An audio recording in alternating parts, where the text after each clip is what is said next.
ನಮ್ ಜೊತೆನೇ ಇದ್ಕೊಂಡು, ನಮ್ ಹಾಗೆ ಬಿಹೇವ್ ಮಾಡ್ತಾ, ಕೊನೆಗೆ ನಮ್ಮನ್ನೇ ನುಂಗಾಕ್ಬಿಟ್ರು ಗುರು ಅನ್ನೋ ಮಾತಿಗೆ ಬೆಸ್ಟ್ ಎಕ್ಸಾಂಪಲ್ ಈ ಜೇಡ. ಏನು? ಜೇಡನಾ? ಇರುವೆಗಳನ್ನ ತೋರ್ಸಿ ಇದು ಜೇಡ ಅಂತಿದ್ದೀರಲ್ಲ, ಆರ್ ಯು ಶೋರ್? ಅಂತ ನೀವು ಕೇಳೋದಾದ್ರೆ, ಹೌದು, ಐ ಆಮ್ 200% ಶೋರ್ ಇದು ಜೇಡನೇ. ಆದ್ರೆ ಇರುವೆಗಳ ಹಾಗೆ ಕಾಣುವಂತ ಜೇಡ. ಹಾಗಾಗಿನೇ ಈ ಜೇಡದ ಹೆಸರು ಆಂಟ್ ಮಿಮಿಕಿಂಗ್ ಸ್ಪೈಡರ್ ಅಂತ. ನೋಡ್ಲಿಕ್ಕೆ ಇರುವೆಗಳ ಹಾಗೆ ಕಾಣಿಸ್ಬೇಕು ಅನ್ನೋ ರೀಸನ್ಗೆ ಈ ಜೇಡಗಳು ತಮ್ಮ ಬಾಡಿಯಲ್ಲಿ ಹಾಗೆ ಬಿಹೇವಿಯರ್ ಅಲ್ಲಿ ಒಂದಿಷ್ಟು ಅಡಾಪ್ಟೇಷನ್ ಮಾಡ್ಕೊಂಡಿರ್ತವೆ. ಸೊ ಇವು ಎಕ್ಸಾಕ್ಟ್ಲಿ ಇರುವೆಗಳ ಹಾಗೆ ಕಾಣ್ತವೆ, ಹಾಗೆ ನಡ್ಕೊಳ್ತವೆ. ಕಾರಣ ಇಷ್ಟೇ.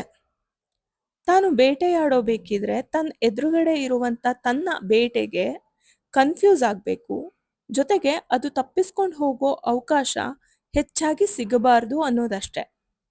ಹಾ, ಅಂದ್ಹಾಗೆ ಈ ಆಂಟ್ ಮಿಮಿಕಿಂಗ್ ಸ್ಪೈಡರ್ಸ್ ನಮ್ಮ ಸುತ್ತಮುತ್ತನೂ ಇವೆ.